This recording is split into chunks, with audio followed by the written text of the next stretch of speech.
नमस्ते बच्चों, कैसे हैं आप सब लोग। बच्चों, जैसे आपने थंबनेल देख लिया है, आज हम करने वाले हैं गाला पेपर मैथ बेसिक का पेपर 3 का सेक्शन डी। बाकी सारे सेक्शंस अपलोड हो चुके हैं, कि सेकंड हो गया, फर्स्ट हो गया। ओके, तो आपके पास सेक्शन डी है एंड बाकी दूसरे पेपर्स भी जल्दी अपलोड कर दूंगी मैं।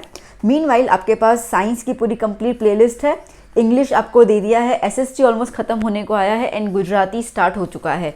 तो you will get all the papers in one video channel, that is सपना की पाठशाला। तो इसके लिए ज़रूर सब्सक्राइब कीजिए, क्योंकि आपको सब कुछ यहाँ पे मटेरियल दिया जाएगा, ऑलमोस्ट ऑल द सब्जेक्ट्स। तो चलो बच्चों, अभी हम देखते हैं कि हमारा सेक्शन डी कैसा है। हालांकि बहुत सारे बच्चों के प्यारे प्यारे से कमेंट्स आ रहे हैं और वो कमेंट्स को देख कर लग रहा है कि बच्चों को पेपर सॉल्यूशन समझ आ रहा है, अच्छा लग रहा है एंड मेरे एफर्ट्स जो हैं वो एक फ्रूटफुल एफर्ट्स की तरीके से पहचाने जा रहे हैं। तो आई एम ग्लैड एंड बहुत सारे बच्चे प्यारे प्यारे से कमेंट्स करके मुझे थैंक्स कह रहे हैं, तो उनके लिए thank you so much for watching my video and also for recommending my video and the channel to your friends. तो चलिए बच्चों, अभी कोई बात ज़्यादा नहीं कर रहे हो, सीधा अपन चलते हैं सेक्शन डी के फर्स्ट क्वेश्चन पे, जो 4 मार्क के क्वेश्चन होता है, हमें पता है 47 नंबर। तो that is 47। Okay, let's see क्या कह रहा है ये। In the given figure, triangle ODC is similar to triangle OBA. Okay, तो अपन फिगर बना लेते हैं।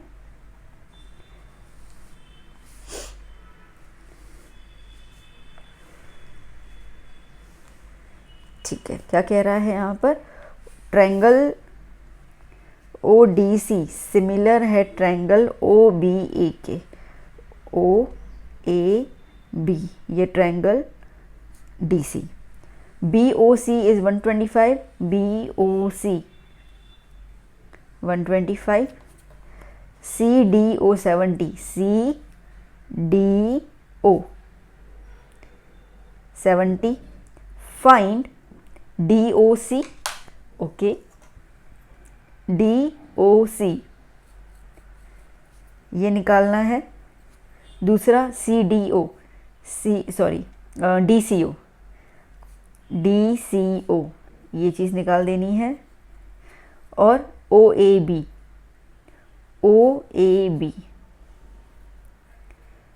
ओके। सो यहाँ पे एक बार लिख देती हूँ मैं क्या क्या निकालना है हम लोगों को।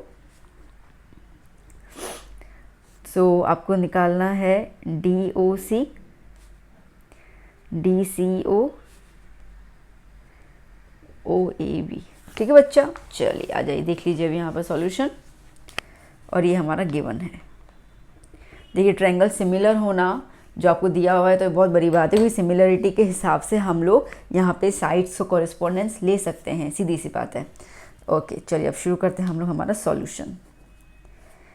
पहले अगर आप देखो यहाँ पर DOC हमें निकालना है और BOC हमें दिया हुआ है। ठीक है, अगर मैं इसको ऐसे छुपा दूँ तो ये कंप्लीट लाइन बन जा रही है बेटा, देखो तो कंप्लीट लाइन बन जा रही है, और ये यहाँ पे जा रहा है, इसको हम कहते हैं टी शेप, है ना। और जब ये टी शेप आता है इसको हम कहते हैं लीनियर पेयर ऑफ एंगल्स। बात समझ आई। जैसे कि मैं इसको फिगर को यहाँ पे ड्रॉ करूँ, ये DOB है ना, देखो ये मैंने DOB ये मैंने कर दिया, और ये OC जा रहा है, यहाँ से OC जा रहा है। क्या शेप आ गया, टी शेप आया। टी शेप को हम लोग मैथ की लैंग्वेज में लीनियर पेयर ऑफ एंगल्स बोलते हैं, है ना। मतलब कि 2 एंगल्स का प्लस कितना होगा, 180, जिसमें से आपको ये वाला देखो BOC, यहाँ पे देख लो BOC ये आपको दिया हुआ है 125, तो लीनियर पेयर से ये वाला एंगल हमें मिल जाएगा। बात समझ में आई। चलिए तो पहले लिख देते हैं हम लोग, हेयर एंगल BOC, यहाँ पे भी देख सकते हो BOC plus angle DOC is equals to 180 degree because linear pair of angles।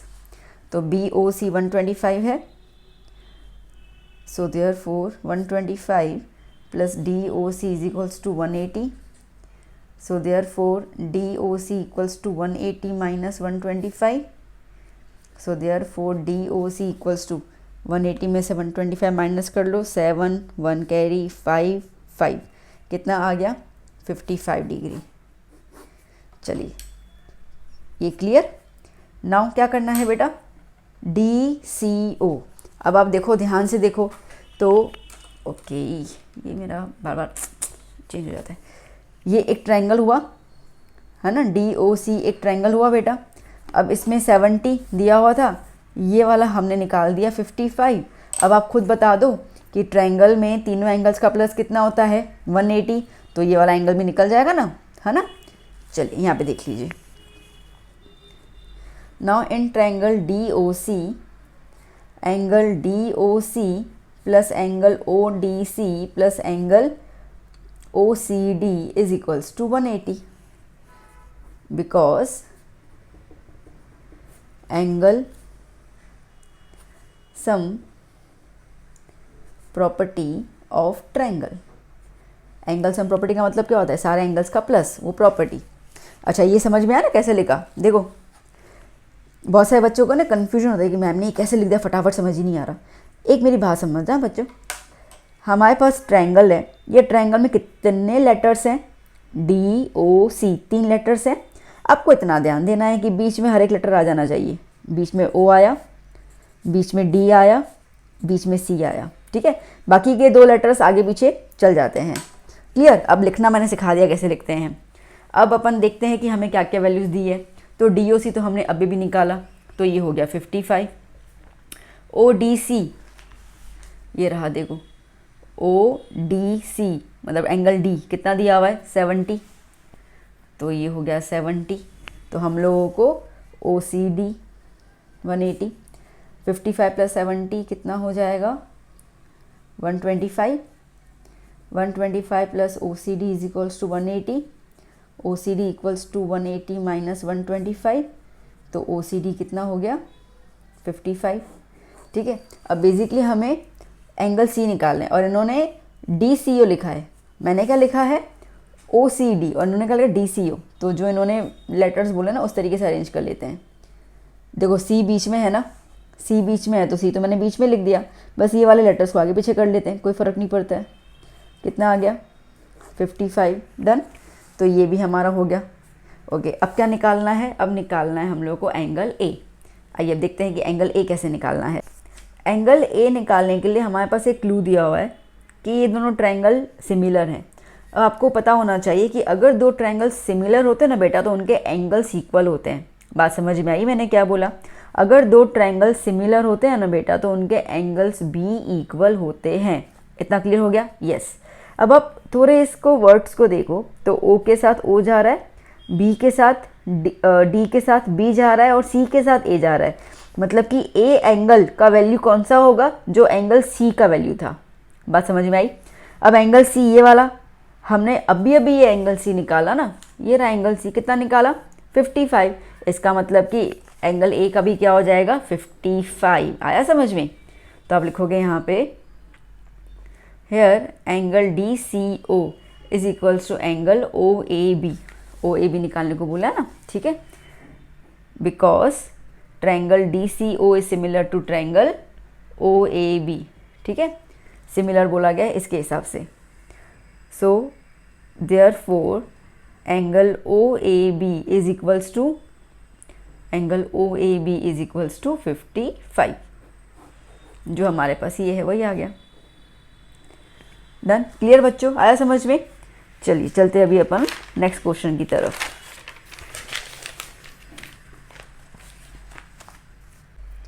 देखो बच्चों 48 नंबर क्वेश्चन क्या कह रहा है, state and prove the converse of Thales theorem. ठीक है, थेल्स थ्योरम का कॉन्वर्स प्रूव करना है। स्टेट और प्रूफ, तो पहले हमें स्टेटमेंट लिखना होगा। तो चलिए मैं यहाँ पे एम लिखती हूँ और उसके बाद आपको समझा दूँ क्या है। एम आपको लर्न करना होगा, इसके लिए समझिए क्या कह रहा है। If a line divides any 2 sides of a triangle in the same ratio। ठीक है, अगर एक लाइन ट्रायंगल के किसी 2 साइड्स को सेम रेशियो में डिवाइड कर रही है, देन प्रूव दैट, तो फिर हमें प्रूव करना है that the line is parallel to third side. ठीक है, क्लियर। तो ये और कुछ नहीं है, that means converse of BPT. BPT लिख दो या थेल्स थ्योरम लिख दो, ठीक है। देखो हमें बीपीटी में क्या बोला था, बीपीटी में कहा था कि भाई जो लाइन है वो पैरेलल है थर्ड साइड के, है ना। बीपीटी में हमें क्या बोला था कि एक लाइन ड्रॉ करते हैं, वो थर्ड साइड के पैरेलल है, तो आपको उनके साइड्स का रेशियो बताना है। अब आपको उल्टा कह रहे हैं कि sides are already in the ratio, तो ये प्रूव करो कि ये इसके पैरेलल है। Okay, that's why it is BPT theorem. Okay, चलिए मैं इसको थोड़ा साइड कर लेती हूँ और यहाँ पे देख रहे हैं हम लोग। तो सबसे पहले हम लोग एक फिगर ड्रॉ कर लेते हैं, पर पहले गिवन, ठीक है, स्पेस छोड़ देती हूँ मैं, गिवन टू प्रूव की। अब बात करते हैं हम लोग फिगर की। तो फिगर में पहले हम एक ट्रायंगल ड्रॉ कर लेते हैं।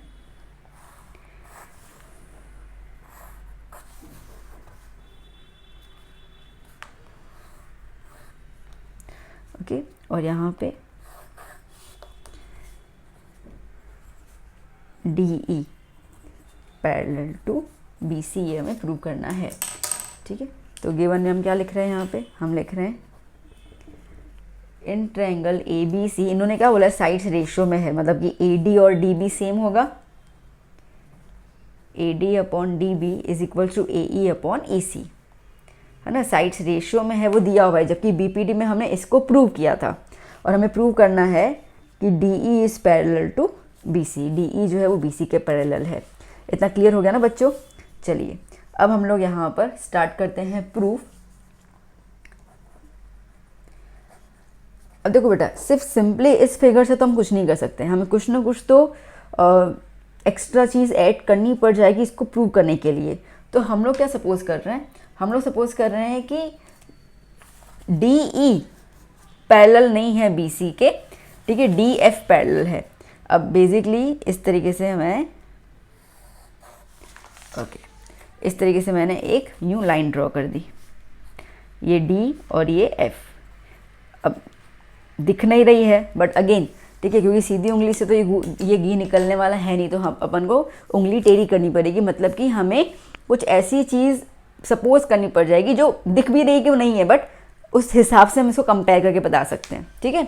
तो हमने यहाँ पे क्या किया, हमने यहाँ पे अज्यूम किया, so let's assume that DE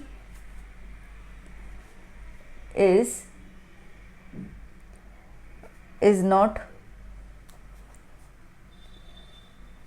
parallel to BC. Okay, draw DF is parallel to BC, ठीक है। DE नहीं है, DF और BC पैरेलल हैं। अब देखो, अगर ये पैरेलल है बेटा, तो according to BPT theorem sides proportion में हो जाने चाहिए ना, मतलब कि AD अपॉन DB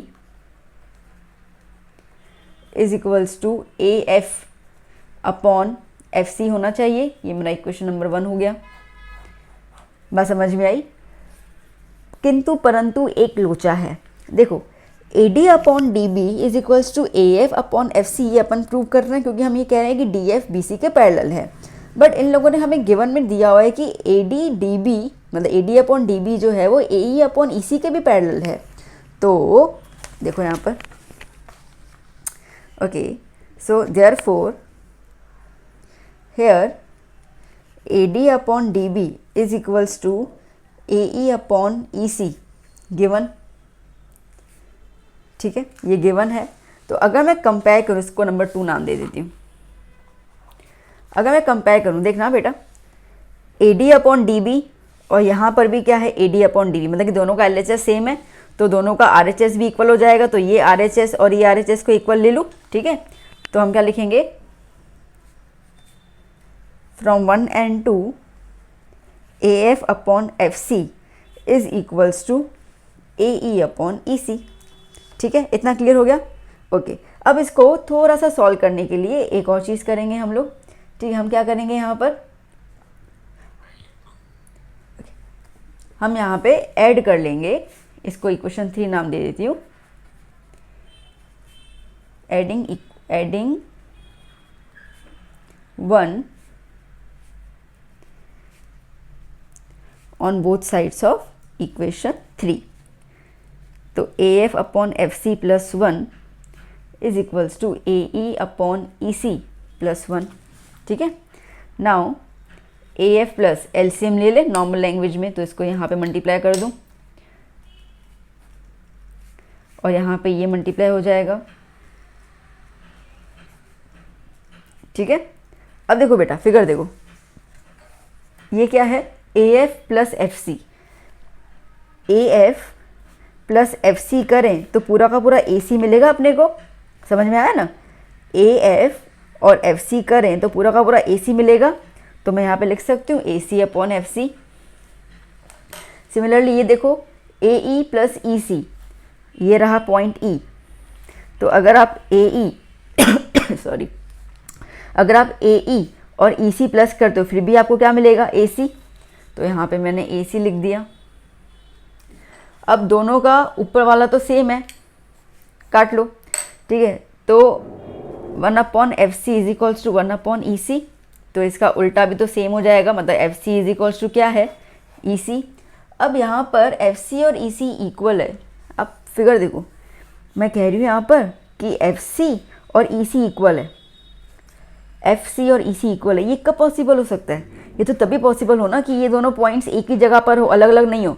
फिगर में तो हमें अलग अलग दिख रही है क्योंकि हमने इसको अज्यूम किया है, बट अगर ये वाली चीज़ को कंसिडर करें बेटा तो FC और EC इक्वल है। आप समझो ना, FC और EC इक्वल है। चलो हम थोड़ा सा ऐसे गांडोली बात करते हैं, तो CC कैंसिल, तो क्या हो गया E और F इक्वल। पॉइंट E और पॉइंट F इक्वल कब होंगी? इसका मतलब कि कोई भी एक पॉइंट जो होगी वो E भी होगी और वो F भी होगी, मतलब कि दोनों पॉइंट्स आपस में क्या कर रही हैं? कोइंसाइड कर रही हैं। इसको अपन क्या बोलते हैं? Coincide. So it is only possible when E and F coincides। ठीक है, तो फिर DF is parallel to BC, ये हम लोगों ने बोला है बाय कंस्ट्रक्शन। ओके, अब DF is parallel to BC ये हम लोगों ने बोला। अब हम लोग कह रहे हैं यहाँ पर कि DF, ठीक है, हम ये कह रहे हैं कि भाई E और F दोनों सेम पॉइंट है, तो आप DF लिखो या DE लिखो, बात तो एक ही है क्योंकि दोनों सेम पॉइंट है। तो मैं DF की जगह DE लिख सकती हूँ। So therefore DE is parallel to BC। Okay, hence proved. यही तो प्रूव करना था ना हम लोगों को। दैट्स इट, हो गया, डन, क्लियर बच्चों? ओके, शाबाश। चलते हैं अभी नेक्स्ट क्वेश्चन की तरफ ना बच्चों। 49th नंबर क्वेश्चन क्या कह रहा है? Find the dimensions of the prayer hall whose carpet area is 300 square meter and whose length is 1 meter more than twice its breadth। मतलब कि प्रेयर हॉल है, मतलब रेक्टेंगल शेप में है, सीधी सी बात है। ठीक है, तो ये हो गया हमारा रेक्टेंगुलर शेप। ओके, अब ये कारपेट एरिया, ओके, बट आपको मेन फोकस है करना एरिया, तो आपको एरिया दिया हुआ है। सो एरिया आपको दिया हुआ है 300 मीटर स्क्वायर। आपको क्या बोल रहा है? Whose length is 1 metre more than twice its breadth. ठीक है, तो हम सपोज कर लेते हैं let breadth equals to x metre. ये ब्रेथ हो गया, इसको हम x ले लेते हैं, है ना। तो लेंथ क्या होगा? लेंथ कह रहा है कि ट्वाइस ऑफ ब्रेथ प्लस 1। देखो length is 1 metre more, more मतलब प्लस 1, किससे किसके प्लस 1 है? ट्वाइस इट्स ब्रेथ, ब्रेथ के ट्वाइस। अब हमने ब्रेथ को क्या सपोज किया है? x, तो L क्या हो जाएगा? 2x plus 1। ठीक है, तो बेसिकली ये हो गया L 2x प्लस 1 और ये होगा ब्रेथ। हमें क्लू के तौर पे क्या दिया हुआ है? एरिया दिया हुआ है 300 मीटर स्क्वायर। ओके, अब रेक्टेंगल में एरिया का फॉर्मूला क्या होता है? L into B. 300 दिया हुआ है, L 2x plus 1 multiply by b x। Okay, so therefore 300 x into 2x square plus x। समझ आया ना? ये x को यहाँ मल्टीप्लाई कर लिया तो 2x इंटू x स्क्वायर, फिर ये x को यहाँ मल्टीप्लाई कर लिया तो x plus x into 1 that is x। 300 को यहाँ शिफ्ट कर लेते हैं हम लोग। ठीक है, तो क्या हो जाएगा 2x² प्लस x, ये 300 यहाँ पे आया तो -300 इक्वल्स टू 0। ठीक है, अब अगेन स्प्लिटिंग मिडल टर्म, पता है मैंने आप लोगों को लास्ट सेक्शन जब किया था C, तो मैंने आपको कहा था स्प्लिटिंग मिडल टर्म में हाथ जमा के रखना, क्योंकि बहुत सारे क्वेश्चन उसके अंदर आते हैं, चैप्टर 2, चैप्टर 4, ओके, ऐसे चैप्टर ये अपना 5 उसमें भी कई बार आ जाता है, अर्थमेटिक प्रोग्रेशंस के अंदर भी। तो इसके लिए आपका ये तो पता होना चाहिए कैसे करना है। तो चलिए, अब यहाँ पे एक नंबर है और लास्ट में नंबर, इन दोनों को मल्टीप्लाई कर लेते हैं हम लोग। तो 2 × 300 कितना हो गया 600। 600 के फैक्टर्स निकालने हैं मुझे इस तरीके से कि मुझे मिलना चाहिए 1 यहाँ पर।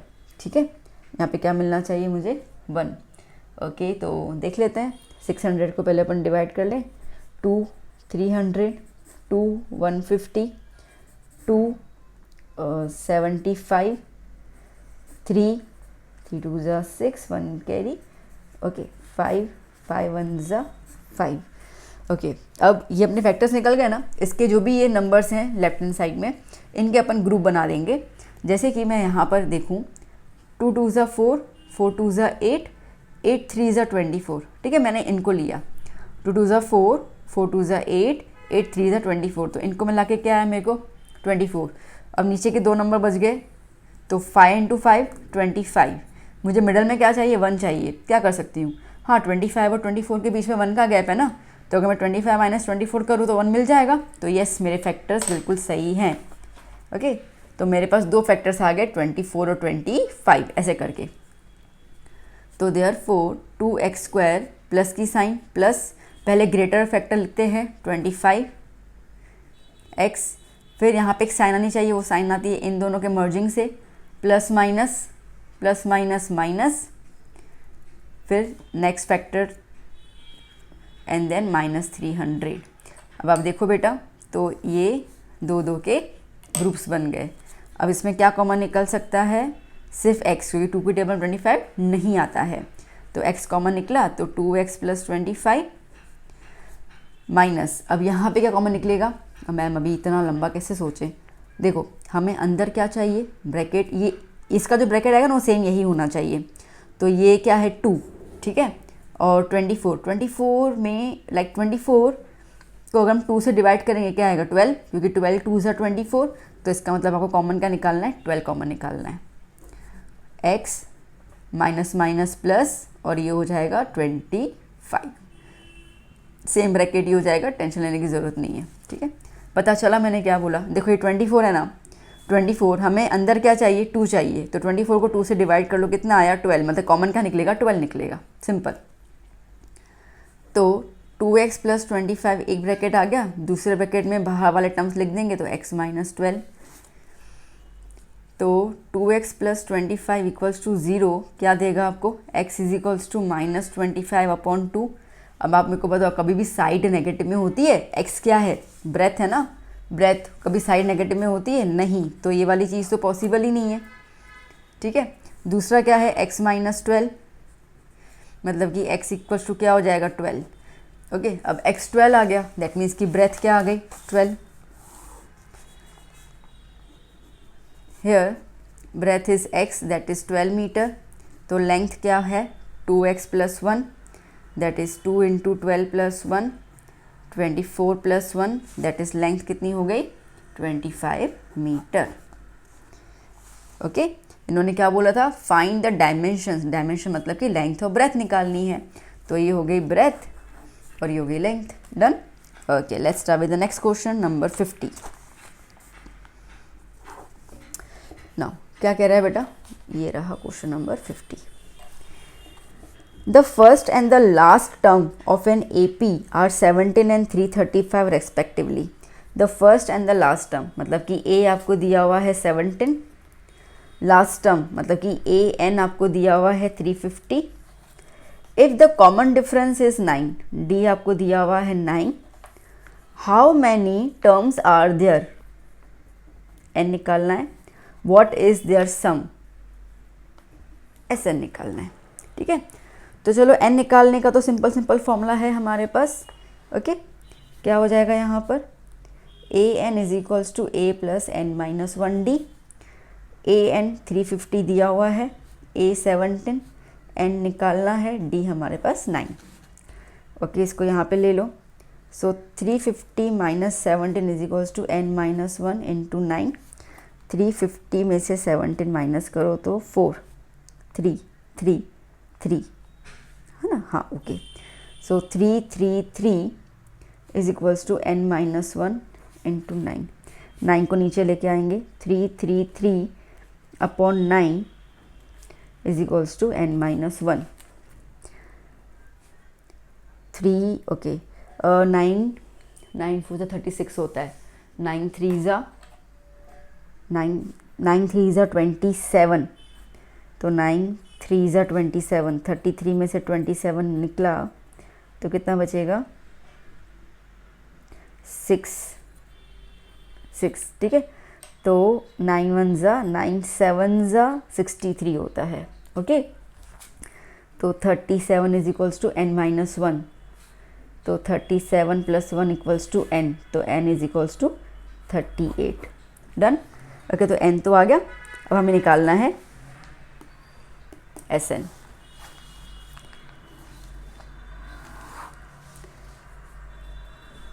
Now SN is equals to, देखो हमें लास्ट टर्म दिया हुआ है, लास्ट टर्म दिया है तो हम फॉर्मूला जो है ना वो लास्ट टर्म वाली वही लगा देंगे, A प्लस AN वाली। खैर आप पहली वाली लगाओगे ना, कौन सी वाली, ये SN is equals to N by 2 2A plus N minus 1 D वाली। आंसर तब भी B निकलेगा।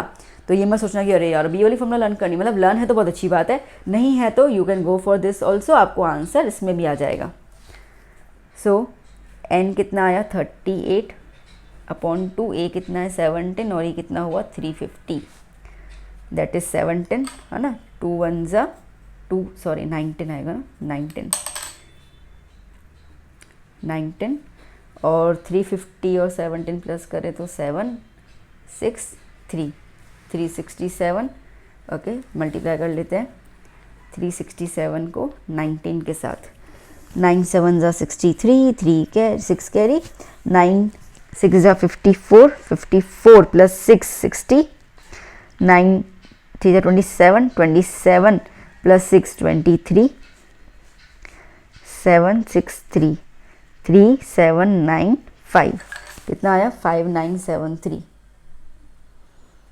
ओके, सो S38 टोटल 38 टर्म्स है ना, 5973।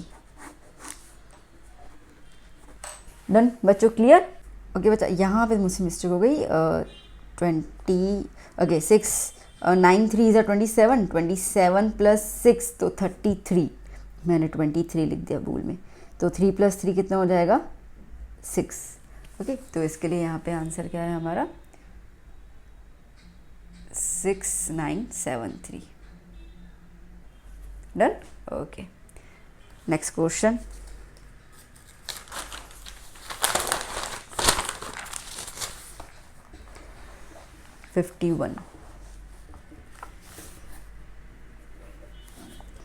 Okay, 51.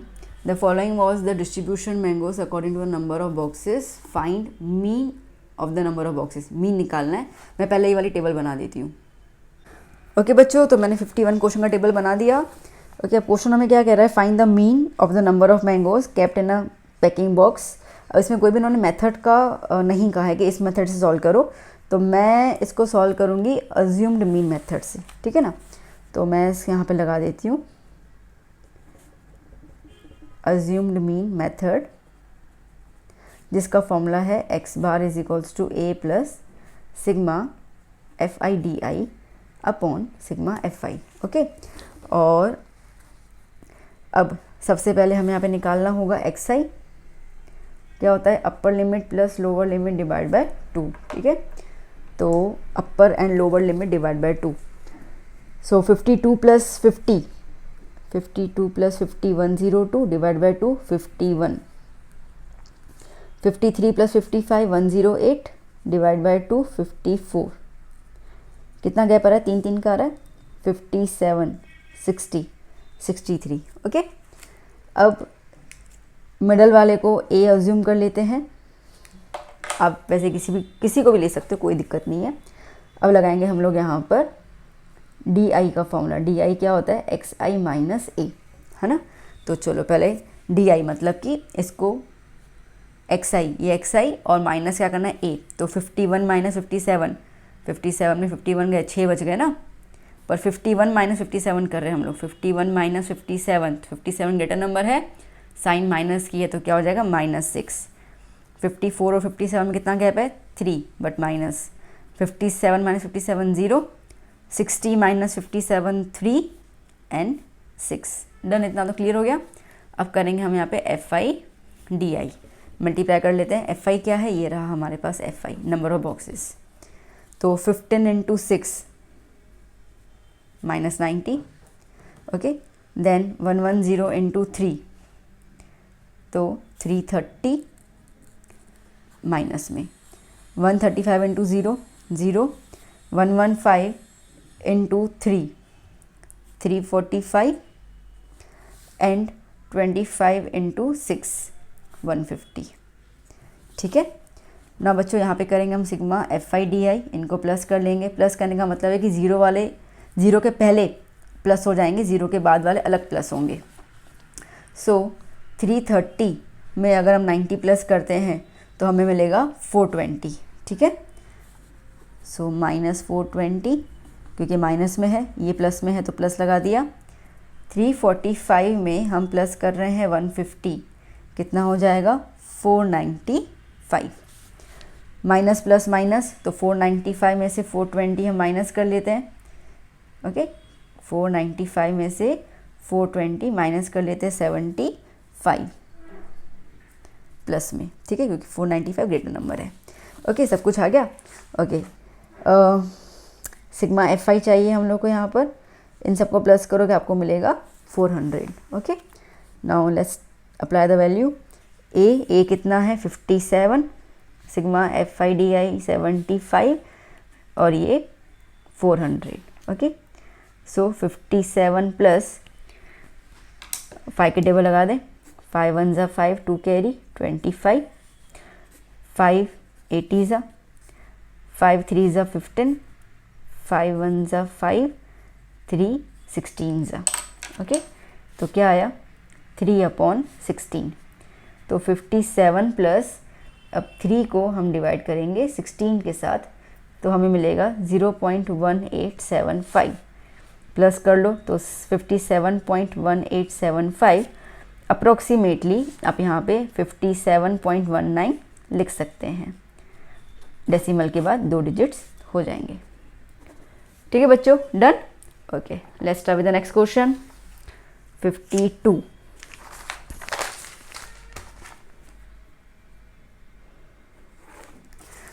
Okay, a survey regarding the height in centimeter of 51 girls of class 10th of a Aryakul school was conducted and the following data was obtained। ये आ गया data. Find the median. Okay, अब median, तो पहले मैं ये data बना लेती हूँ, मतलब कि ये पहले मैं टेबल बना लेती हूँ। सो बच्चों देखिए, अभी हम लोगों ने टेबल तो मैंने बना दिया, बट अभी इसमें कुछ चेंजेस करने जो मैंने इसके लिए लिखा नहीं। तो देखिए, जैसे आपको दिया हुआ है यहाँ पर, जो आपको ये टेबल में दिया हुआ है हाइट इन सेंटीमीटर, वो इंटरवल में नहीं है, वो आपको दिया हुआ है <140, <145, <150 ऐसे दिया हुआ है ना। तो हमें इसको इंटरवल में, मतलब क्लास इंटरवल में हमें इसको कन्वर्ट करना होगा। कैसे कन्वर्ट करें, तो जो नंबर्स दिए हुए हैं ना, वो देखो कि किस तरीके से हैं। तो कितना गैप आ रहा है, 140 to 145 5, 145 to 150 5 का गैप है। ठीक है, तो अगर हम लोग 140 में 5 का गैप कर दें माइनस में, तो कितना हो जाएगा 135, मतलब कि हम यहाँ पे इंटरवल 135 से स्टार्ट कर सकते हैं। अच्छा, कई की जगह पे क्या होगा ना, ये <140 लिख देंगे और फिर नीचे से इंटरवल स्टार्ट करेंगे। वेल, आपको वैसे करना है तो वैसे भी कर सकते हो, दोनों में कोई दिक्कत नहीं है। तो पहले मैंने यहाँ पे बना दिया 135 to 140, 140 to 145, 145 to 150, 150 to 155, 155 to 160, 160 to 165। Okay, अच्छा, अब देखो तो यहाँ पे question again, a survey regarding the height of 51 girls of a class 10th। कितनी गर्ल्स हैं, 51। अब अगर यहाँ पे देखो नंबर ऑफ गर्ल्स, तो आपको लगता है इनको प्लस करके 51 मिलेगा। 51 तो एक यही है, यहीं पे लास्ट नंबर ही 51 आया है, मतलब कि जो गर्ल्स ये कह रहे हैं ना उतना तो अपने को लास्ट नंबर पे दिख जा रहा है। इसका मतलब ये है कि ये एफ नहीं है, ये है सी एफ, है ना। ये क्यूमुलेटिव फ्रीक्वेंसी दिया हुआ है और हमें इससे एफ निकालना होगा, तो ये हमें दिया हुआ है सी एफ। मैंने इसके लिए टेबल नहीं लिखा, तो पहले लिख देते हैं 4, 11, 29, 40, 46, 51। अच्छा चलो, वैसे तो क्या यहाँ पे नंबर ऑफ गर्ल्स और ये वाला भी सेम आ रहा है लास्ट टर्म, तो अपन समझ गए। अगर ये ना दिया हो तो कैसे समझें, तो याद करना, अगर आपको फ्रीक्वेंसी वाला टेबल इंक्रीजिंग ऑर्डर में है, मतलब कोई भी ऊपर नीचे नहीं है, जैसे कि 4, 11, ये सारे के सारे बढ़ते जा रहे हैं, कम कुछ हो ही नहीं रहा। देखो वैसे यहाँ पे ये वाला क्वेश्चन देखो तो इसमें क्या है 15, ठीक है, फिर 1, 10, 135, फिर कम हो गया ना 115, फिर 25, तो फ्रीक्वेंसी कम ज़्यादा होती है। जबकि सी एफ जो है वो पूरा इंक्रीजिंग ऑर्डर में ही आता है, तो अगर इंक्रीजिंग ऑर्डर में है तो भी आप समझ जाओगे कि ये आपको सी एफ दिया हुआ है। ओके, तो अब पहले निकालना होगा यहाँ पे हम लोगों को फ्रीक्वेंसी।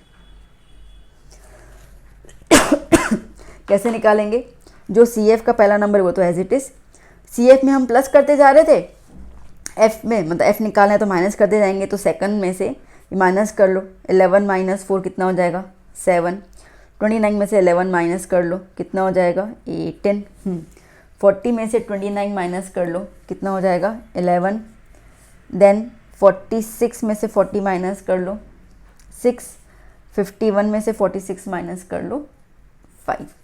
ओके डन, तो ये हो गया हमारा एफ, दैट्स इट। अब मीडियन लगाना है, मीडियन का फॉर्मूला होता है L + n/2 - CF/F × H। अब क्या करें हम लोग, अब हमें n निकालना होगा, तो ये जो नंबर है और ये नंबर सेम होता है लास्ट वाला, तो सिग्मा Fi या तो फिर n आपको कितना दिया हुआ है 51, ठीक है। तो यहाँ पर अगर हम देखें तो n/2 इज़ 51/2, 51/2 करेंगे तो हमें आंसर मिलेगा 25.5। अब हमें जस्ट ग्रेटर देन देखना है 25 का 5 से, ये हुआ, इसको मैं ब्लॉक कर देती हूँ, ठीक है। तो 29 के ऊपर वाला नंबर CF हो जाएगा, तो यहाँ पे CF कितना आ गया 11, 29 का ये वाला नंबर F, यही इंटरवल में 145 L,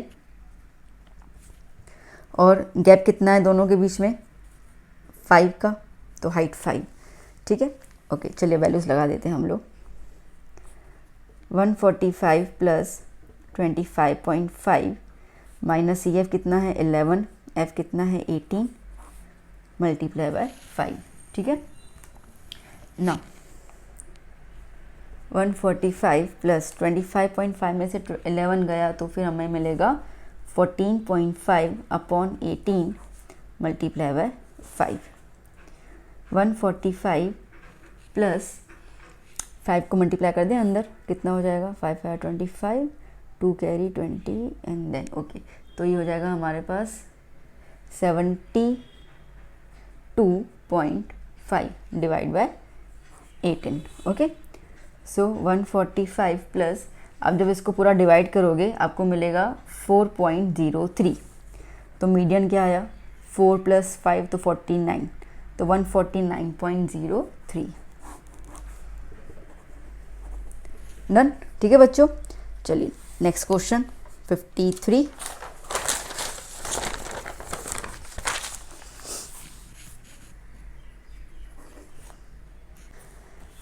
क्या कह रहा है बच्चों, 2 dice 1 blue and 1 grey are thrown at the same time. Okay 2 dice और दोनों के एक साथ फेंक देते हैं हम लोग, ठीक है, थ्रो किया। Right down the possible outcomes, तो कलर है ना, ठीक है, डाइस का कलर एक ब्लू और एक ग्रे, बट नंबर तो 1 2 3 4 5 6 1 2 3 4 5 6 ही होने वाले हैं, ठीक है। तो जब 2 डाइस हम थ्रो करते हैं तो उसके आउटकम्स कैसे होते हैं, उसके आउटकम्स होते हैं 1, 1, 1,2, 1,3, 1,4, 1,5, 1,6, ठीक है। फिर क्या होगा 2,1, 2,2, 2,3, 4, 5 एंड 6। अब मैं जल्दी से साइकिल लिख देती हूँ।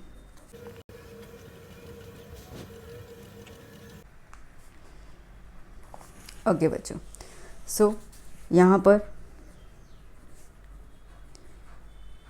टोटल आउटकम्स कितने हो गए 36, इनके 36 ही होते हैं। ओके, अब देखते हैं क्वेश्चन हमसे क्या क्या पूछे जा रहे हैं ये लोग। Okay, so what is the probability, write down the possible outcomes, वो हमने लिख दिए। What is the probability that the sum of the two numbers appearing on the top of the dice is 8। ठीक है, तो कितने नंबर्स का plus 8 आ रहा है वो अपन को देखना है। 6 + 1 7, देखो 4 + 4 से ही स्टार्ट होगा, नहीं ये रहा। 2 + 6 8, 3 + 5 8, 4 + 4 8, 5 + 3 8, 6 + 2 8, कितने हो गए? 1 2 3 4 5। ठीक है, कितने हो गए? 5 हो गए ना, 1 2 3 4 5। तो ये ए इवेंट है जहाँ पे सम ऑफ नंबर्स 8 आना चाहिए, उसके कितने आउटकम्स आ रहे हैं? 5। सो therefore probability of event A is 5/36। Okay, second 13, तो बी इवेंट जिसमें सम ऑफ नंबर्स 13 आना चाहिए। चलिए 13 वाला देख लेते हैं अभी हम लोग। 13 तो होगा ही नहीं ना, देखो लास्ट 6 + 6 क्या होता है? 12, उसके आगे तो कोई नंबर ही नहीं है ना, उसके आगे तो कोई नंबर ही नहीं है, तो इसका मतलब कि 0। सो the probability of this is 0/36, तो 0। थर्ड, लेस देन और equal to 12,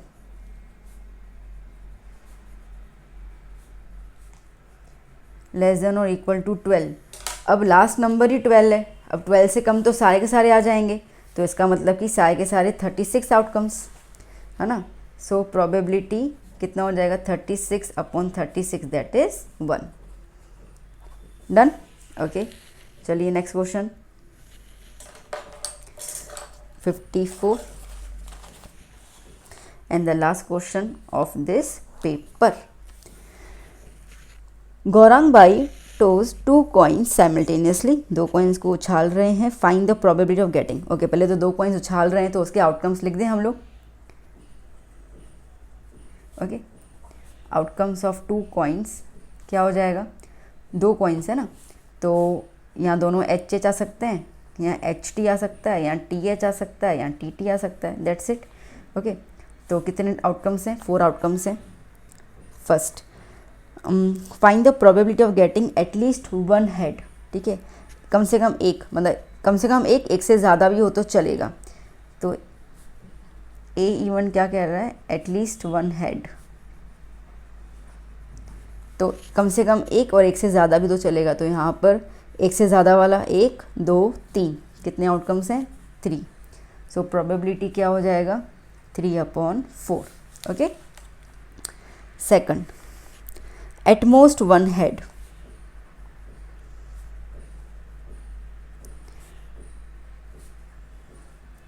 at most 1 head, ठीक है, इसका मतलब कि मैक्सिमम एक हमें चाहिए। ठीक है, अगर नहीं भी होगा तो चलेगा। एट मोस्ट मतलब कि मैक्सिमम, ठीक है, मैक्सिमम एक तो चाहिए ही चाहिए, अगर नहीं हो तो चल जाएगा। तो मैक्सिमम एक मतलब कि एक तो ये आ गया, एक ये आ गया, और नहीं भी होगा तो ये चल जाएगा। ठीक है, तो इसके लिए 1 2 3, इसमें भी 3 आ गया। So the probability of event B is 3/4, same. Third, 2 tales.